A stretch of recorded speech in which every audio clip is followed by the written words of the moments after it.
Hi hello नमस्कार, मी प्रेरणा. तुम्हा सर्वांचं स्वागत आहे आपल्या चॅनलच्या एका नवीन व्हिडिओमध्ये. तर मंडळी, मी आता आलेली आहे गोव्यामध्ये आणि गोव्यातला आज आपण फिश मार्केट कव्हर करणार आहोत. मापुसाम फिश मार्केट आहे ते कव्हर करणार आहोत. आज आपण बघूया किती मच्छी आहे आणि चणक मासा वगैरे बघायला मिळतंय का. आजपर्यंत फक्त गोव्यात येऊन चणक मासा मी खाल्ला आहे, पण तो प्रत्यक्षात कसा दिसतो हे बघायचं आहे. त्यासाठी चाललोय फिश मार्केटला आणि मापुसा फिश मार्केटला चाललो. तर चला या बघूया मापुसा फिश मार्केट कसं आहे.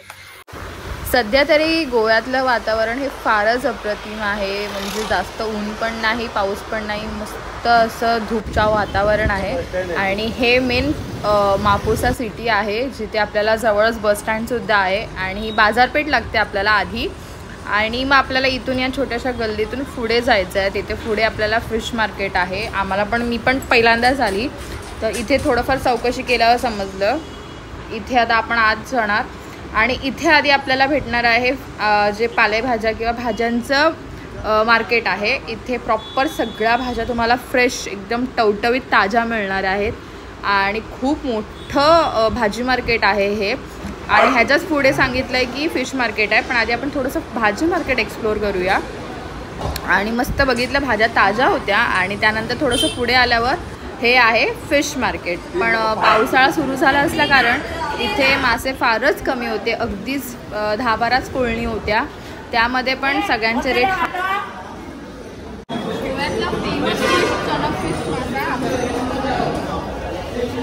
हा चणक आहे, मोठी साईज आहे. 1700 छोटा नाही आहे.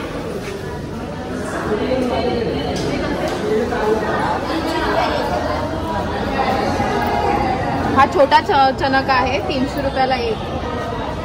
साफ वगैरे करून घेऊन देता मी.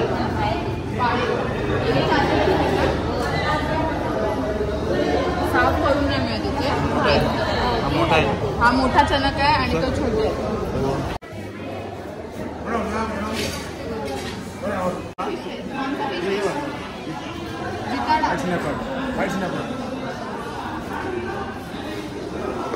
इथे तुम्ही शिंपल्यांचे प्रकार बघू शकताय. 3-4 प्रकारच्या शिंपल्या आहेत. आणि इथे हा सगळा होलसेल बाजार होता, म्हणजे तुम्हाला किलोवरच सगळे मासे मिळत होते. इथे हा बघा छोटा चणक होता. सध्या तरी मार्केट मोठ्या कोळंबीचा भाव हा 600 रुपये किलो होता. इथे